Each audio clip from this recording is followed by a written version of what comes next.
The Daily Bread Devotions. Today's reflection with Pastor Jeff Elis Cupides. Pastor Jeff, good morning!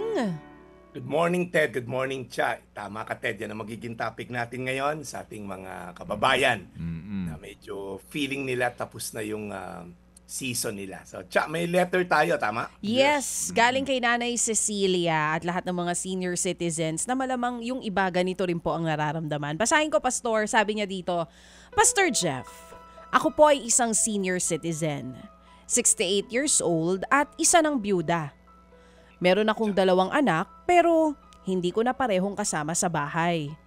Yung isa, OFW, habang ang isa ko namang anak nandito sa Pilipinas at matagal nang nakabukod ng bahay.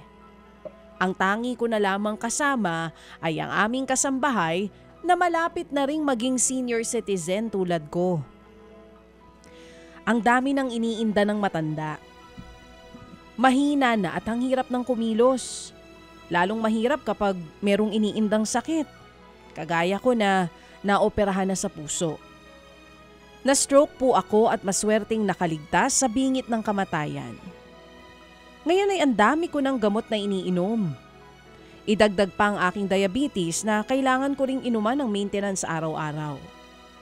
Dati akong empleyado ng isang pribadong kumpanya. Kahit papano, may natatanggap po akong pensyon na nagagamit kong pambili ng aking mga gamot. Tumutulong din ang aking mga anak sa aking bayarin sa kuryente at tubig. Naitatawid ko naman po ang gastusin. Pero Pastor, napapagod na ako. Sa paglipas ng mga araw ay nararamdaman kong paghina ko dahil sa mga sakit. Kasabayan ng aking pagtanda. Para akong nauupos na kandila. Libangan ko na lang yung pakikinig kina Manong Ted at DJ Chacha. Hindi na rin kasi ako makalayo at makapasyal pa. Hindi na ako makaalis ng bahay dahil madali na akong hingalin at madaling mahilo. Parang wala nang kabuluhan ang buhay sa akin. Pakiramdam ko nga pinahihirapan na lang ako ng Diyos. Parang gusto ko na pong sumuko. Ano pa nga ba ang dahilan ko para mabuhay? Anong say mo, Brad? Yan nga po ang sulat nitong si Nanay Cecilia. Pastor Jeff, anong gusto mong sabihin kay Nanay? Well, Nanay, nakaka-relate yung mga nakikinig sa atin ngayon, lalo na si Tita Vivian Salva, birthday ngayon, na isa ring super seniors. At itong kaibigan ko naman si Joel Briones from LA, USA, hindi pa nakaka-relate. Pero Nanay, sinasalamin mo yung marami natin mga kababayan, lalo na ako. May magulang din ako na may edad na rin. At minsan nga pinagdadaanan niya ng isang may edad na parang tapos na ba talaga yung aking purpose dito sa buhay. Pero Nanay, nais ko ipaalala sa iyo, ang buhay ninyo ay may malalim pa ring saysay sa mata ng Diyos kahit nasa ganyang edad. Number 1, God's purpose po hindi nag-expire with age. Hindi kailanman nagbabago yung layunin ng Diyos kahit humina na tayo sa ating pangatawan. Maaring may natapos na segment kumbaga sa buhay nyo, pero hindi pa po tapos ang Diyos sa inyo. Kung noon ginamit niya ang inyong lakas para makapagtrabaho, masuportahan yung mga anak nyo, baka ngayon naman, merong bagong purpose sa inyo si Lord na medyo nag-slow down kayo. So habang buhay po tayo, may mission pa tayo, at maaaring ibang anyo nga, hindi na maaaring trabaho sa opisina, baka naman pag-encourage sa mga susunod na henerasyon, sa mga apo and all. Pangalawa po, yung kahinaan po ninyo, I don't think na you're a burden. Kasi po sa dami nyo ring natulungan, sabi nyo nga yung anak nyo, naiahon nyo sa buhay, actually po it's more of a testimony more than a burden. Tingin ko po hindi kabigatan yung may edad ka sa pamilya, kayo po isang buhay na totoo na yung biyaya at katapatan ng Diyos ay nakita sa buhay nyo. Ang bawat gamot na iniinom nyo, maintenance, nalalampasan nyo yung mga hirap dahil nga po sa tulong din ng Diyos. Meron po akong pangako sa inyo na galing sa Diyos sa Isaiah 46:4. Aalagaan ko kayo hanggang sa tumanda at pumuti ang buhok nyo. Nilikha ko kayo, kaya kayo'y aalagaan ko, tutulungan ko kayo at ililigtas. Alam niyo po, ito ay isang magandang pangako ng Diyos sa mga senior citizens. Kung kayo po'y may pananalig sa Diyos, kung kayo po ay dinipende nyo ang buhay nyo sa Diyos, cargo daw po tayo ng Diyos. At pipilitin ng Diyos at kakayanin niya, okay, dahil siya makapangyarihan, na alagaan kayo at ingatan. Remember po, nanay, when you feel alone, remember you're not forgotten. Hindi niyo po na-mention kung may apo kayo, pero I'm sure you're gonna be a great blessing sa mga apo nyo. Maraming mga tao ang natulungan nyo habang kayo tumatanda. At ngayon po, I think it's time naman na tanggapin nyo rin po yung mga tulong.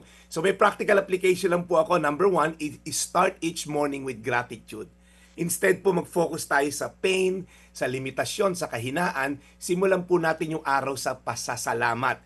Kahit 3 bagay lang na pagpasalamat kayo sa Diyos, simulan nyo po. Pangalawa po, okay, find joy in small routines. Kasi nga po, may kahinaan na kayo, may kabagalan siguro, gumawa ng mga daily routine na magpapasigla sa inyo. Morning devotion, magkape kayo, magbasa ng Biblia kung maaari, no? Meron po kayo, magdilig ng halaman, alam niyo po yon, magpagtsikahan dyan sa mga kapitbahay nyo. Yung small routine po na yon, nabubuhay yung komunidad at nabibigyan kayo ng value dahil meron kayong taong nabibless. At pangatlo at panghuli po, be a blessing to the next generation. Maaring hindi nyo apo, maaring anak ng kapitbahay nyo, apo ng kapitbahay nyo, pwede kayong makipagkwentuhan, magkwento kung paano napakabait ng Diyos sa buhay nyo mula, alam niyo mga kwentong lolo't lola. Okay? Ang sarap pakinggan ng mga ganun pag ako'y nasa probinsya eh. So ang kwento nyo po ay gabay sa mga susunod na henerasyon. Tandaan niyo po nanay, ang tunay po na sense ng buhay hindi nasusukat sa lakas ng katawan, kundi sa pagkapit natin sa Diyos at patuloy na pagpapasalamat sa buhay na binigay sa atin. Isaiah 46:4, aalagaan ko kayo hanggang sa tumanda at pumuti ang inyong buhok. Nilikha ko kayo, kaya kayo'y aalagaan ko, tutulungan ko kayo at ililigtas. Tayo manalangin, nanay. Lord, maraming salamat po sa buhay ni Nanay Celia. Alam kong parang nawawalan siya ng sense of purpose, pero Lord, napakalaki na na-contribute niya sa kanyang mga anak. Napalaki niya ito ng maayos. In fact, ang ganda ng buhay ng kanyang mga anak. The fact na hindi na pariwara at naitaguyod niya mga ito ay isa ng malaking accomplishment bilang isang individual. Kaya Panginoon, wag siya mawala ng pag-asa dahil habang buhay hangga't buhay siya, meron ka mga ipapagawa pa sa kanya. So enjoy niya yung presensya ng Diyos sa buhay niya at patuloy siya maging ehemplo sa mga susunod na henerasyon sa pangalan ni Jesus. Amen. Amen. Lord, alagaan niyo po lagi si Brad Jeff. We pray po sa kanya pong ginagawang pagmimisyon sa aming pong programa, sa kanila pong simbahan, para po sa kanyang purpose na maghatid po ng magandang aral at balita sa amin. In Jesus' name we pray. Amen. Salamat Brad. Sa lahat po ng ating mga suki na mga seniors lalo na o kaya sa mga magulang po na nagpapagal na madalas din siguro sa pagising sa umaga ay sa gitna po ng purpose ay yung pong kakapagod. Oo, yeah. Yeah. Sa totoo lang, tao Oo po naman. tayo kaya napapagod. Agree. Okay Brad, sana hindi ka mapagod sa amin. Malayo pa naman tayo maging seniors. Yung aking biyanan, si Angie Razon, na napaka-bising babae, ang daming misyon sa buhay, patuloy ka mapalakas ng Diyos. O, di ba, Ted? Pogi point sa biyanan. Kailangan natin yan. At maganda umaga rin kay Uncle Alonso Ancheta, kay Uncle Lunsing, at kay Auntie Bel, nanonood ngayon sa atin sa kanilang tahanan, at sa Morning kanyang po. mga caregivers.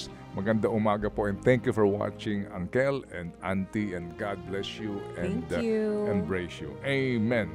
Okay, Brad?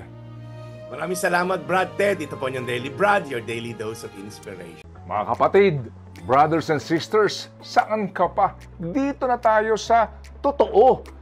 Dito na tayo sa True FM. Mga kapatid, mag-subscribe and follow po kayo sa social media accounts ng True Network PH. Yan po kami. Hanapin nyo lang True Network PH, Facebook, Instagram, YouTube, TikTok, and podcast.